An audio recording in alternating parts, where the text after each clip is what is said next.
The rate of growth of capital supply, पहले हमने पढ़ा था the rate of growth of demand, अब पढ़ें capital supply. Under the marriage assumption the rate of growth of capital supply is proportional the level of the profit, यानी कि GC इसमें हमारे पास क्या है, ये फाइनेंशियल सिक्योरिटीज़ हमने पहले पीछे पढ़ा था, ये आगे हमारे पास क्या है पाई, ये हमारे पास financial securities the level of profit के।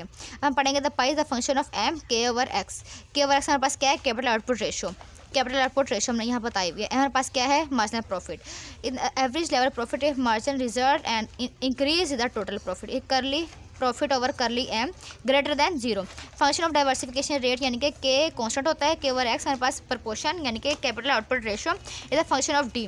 Given the K the relationship between the X and K is up to the creation level of D positive.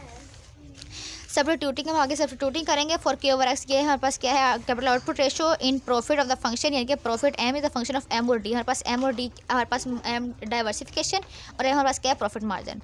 वही नेक्स्ट सब्स्टिट्यूट करेंगे यानी कि जिससे के हमारे पास कांस्टेंट है, एम और डी हमारे पास इसके दरमियान क्या होता है पॉजिटिव रिलेशनशिप होता है। ये हमने क्या पढ़ा था नेगेटिव रिलेशनशिप, और इसके नेगेटिव रिलेशनशिप की अब हम पढ़ें सप्लाई, डिमांड में नेगेटिव रिलेशनशिप था और ये डिमांड का थे, यह है सप्लाई का, इसका पॉजिटिव रिलेशनशिप है। अब इसके सप्लाई कर देखेंगे, यहाँ पे हम रख देंगे डी, यहाँ पे हम रख देंगे जी और सी। ये हमारे पास क्या है यानी कि G C is the function of D M और डी। और नेक्स्ट हम लोग देखेंगे इसमें further M1 M2 M3 and then M4 G C D, यह M1 M2 M3 and M4. The relationship between GC and D keeping the A constant and the M constant. If we allow the both D and M to change the well the keeping A constant, we obtain a family of GC of D and M curve. The marriage model in the complete form. marriage model अपनी complete form में है ये, Marris model अपनी complete form में है, यानी कि G D is the function of M D, the demand growth equation ये आ गई हमारे पास। और हमारे पास पाई की है एम और डी प्रॉफिट मार्जिन इक्वेशन हमारे पास ये आ गई। और जी सी हमारे पास इसमें एक कॉन्स्टेंट फाइनेंशियल सिक्योरिटीज़ होती है capital the capital of the supply में, तो हमारे पास सप्लाई द कैपिटल इक्वेशन ये आ गई। और हमारे पास जो A constant is less than the A star securities constant, और G D is equal G C balanced growth equilibrium. Next हमारे पास इक्विलिब्रियम मैरिज की इक्विलिब्रियम कंडीशन आ गई, यानी कि F D M D is equal है A constant F M D. Equilibrium of the firm हम देखेंगे यहाँ पे इक्विलिब्रियम ऑफ द फर्म कहाँ का, ये हमने पहले देखी थी डिमांड की, ये सप्लाई की। अब देन हम दोनों का इक्विलिब्रियम देखेंगे। इक्विलिब्रियम के लिए हमने यहाँ पे रख दिया है D, diversification zero, G C and G D. तो पहले हम लोग बना लेंगे demand curve M1 M2 M3 and M4।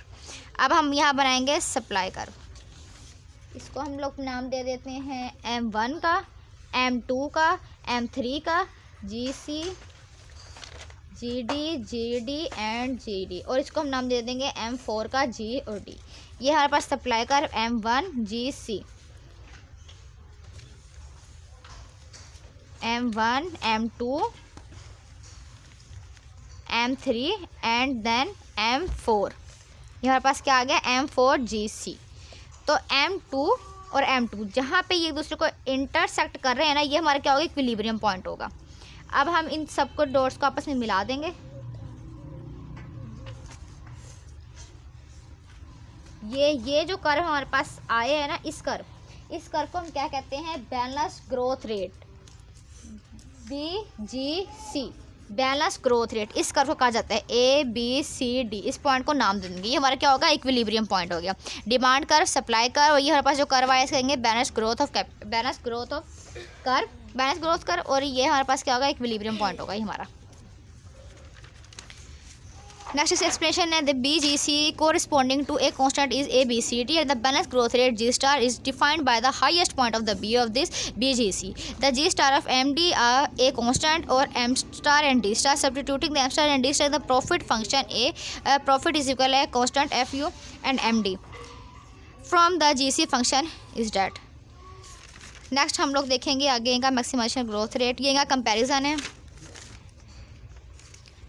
Next हम लोग देख रहे हैं क्राइटेरिया, मैरिज अपनी आखिर इसमें कहता क्या है, at that Marris assume that the cost structure and the price to be given thus the profit as given is not true. ठीक है। Marris theories does not account for the interdependency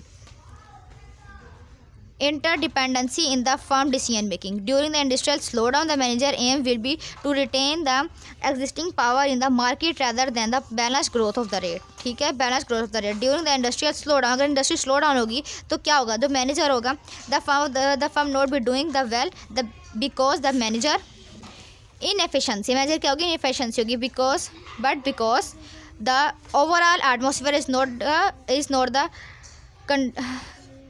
conducive to the business. The marriage talk about only the two constraints in the real life. Firm face social cultures and environmental etc. Thank you.